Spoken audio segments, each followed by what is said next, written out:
From the roar of the crowd to the roar of the engines, this is Pit Pass, Pennsylvania's racing show.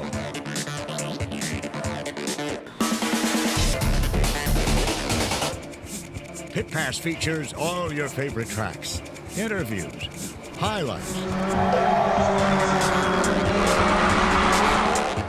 thrills and spills. And here are your hosts, Ron Fox and Jan Miller.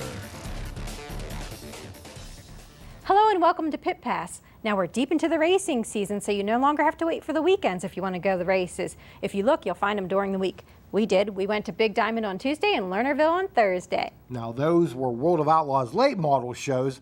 We also made a return visit to Jennerstown Speedway to see how things are going there. But as Jan said, Tuesday we're at Big Diamond Speedway for some World of Outlaw late model action. Before the night's events, Jan caught up with Rick Eckerd, who for the past couple of months has been filling in for Josh Richards, who has been ill. So Rick, how's it going in this Rocket House car? Oh, it's been busy. We raced we went to 9 races the last 11 days and rained out 4 of them, but we ran 5. Well, I guess we didn't go. We went to 9. It was 11 days overall, and we were in the Midwest. We won 2 of them. We run top 5, run top 10 every night. So we've changed our program around a little bit to fit my driving style, and we're definitely better than we were when we first started. So do you plan to be in this car for the rest of the season?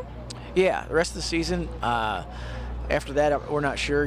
See where Josh is at. He hasn't got any results back yet, so we'll see where he's at. And then if he comes back, then I'll be looking for a ride again. And have you raced here before? I've raced here twice before. Never was very good, so hopefully we're in a different kind of car here, this rocket car. And it sort of likes the track conditions. This track conditions is a little silky dirt, and it blows around. So these cars are normally pretty good in that. So hopefully I can do my job, and we can maybe get a win tonight. Fans welcomed the Outlaws back to Big Diamond after a 5-year hiatus. Unfortunately, one driver who would not take the green for the 40-lap event was local driver Andy Haas, whose car suffered mechanical woes during the pace laps. Eric Wells in the 18 and Bear Lake, Pennsylvania's own Chub Frank in the white number 1 led the 23-car field to the green.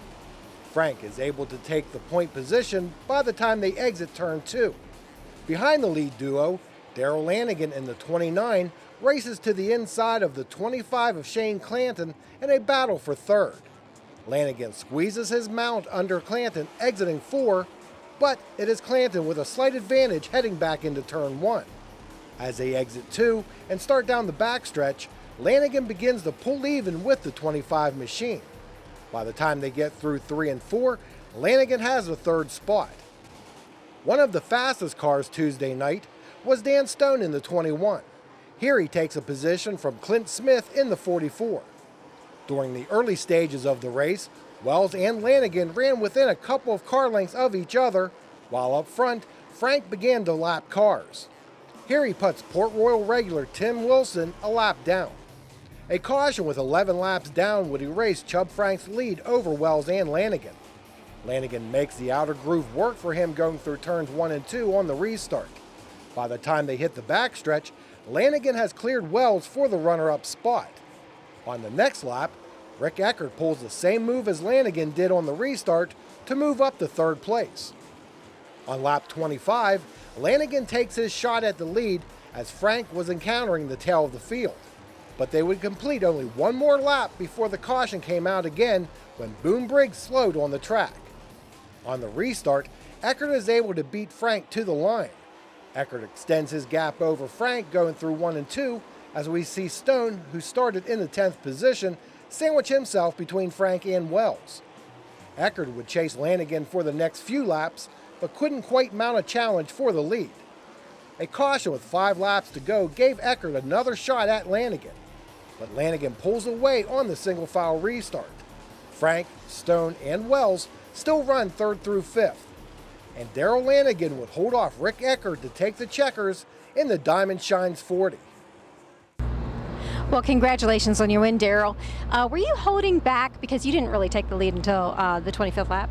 No, we really wasn't holding back. I mean, we had a good car. We just biding our time right there with it was kind of bottom dominant, so you had to make the right move there. And we got the 18 car on the restart, and then got the Chubb there in traffic. And then once we got the lead, our car was pretty good. Yeah, it really looked like a one-groove track today. It was. I mean, if the bottom was definitely dominant, you could maybe get one car on a restart or something like that. But other than that, it was pretty much dominant in the bottom. Well, now you've had a pretty good season this year so far. It has been a real good season. We got some new chassis we designed and built ourselves, so definitely a proud season here to start that, and then to have a successful year like we're having is definitely awesome. So do you feel more confident going into Lernerville now?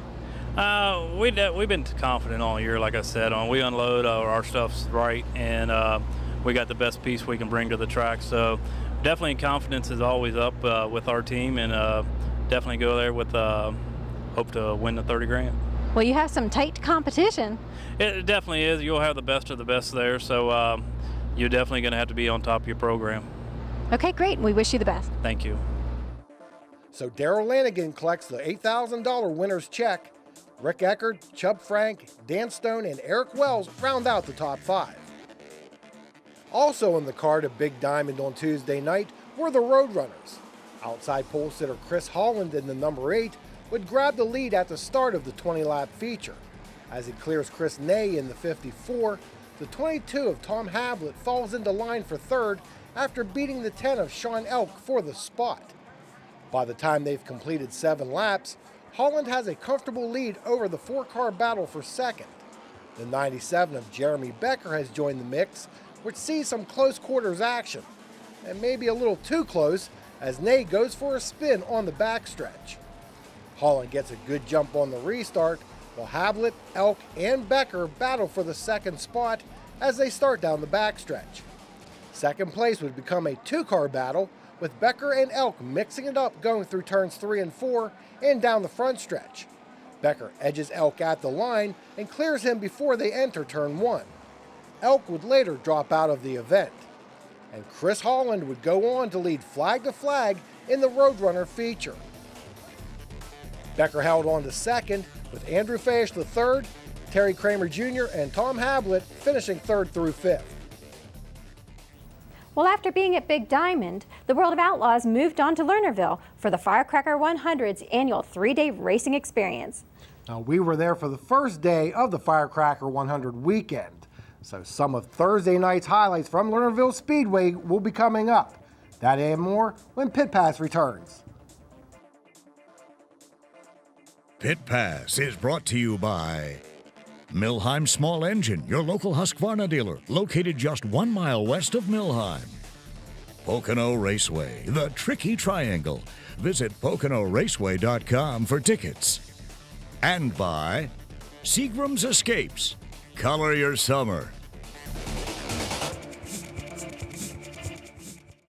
What is it that makes a Husqvarna dealer a Husqvarna dealer? Well, just look close at the engineering in our outdoor power equipment. We're known for high performance and reliability in everything we make. So is it any wonder your Husqvarna dealer is also known for high performance and reliability in everything they do? With a nationwide network of Husqvarna dealers, there's one just around the corner. Milheim Small Engine and Hardware is located just 1 mile west of Milheim.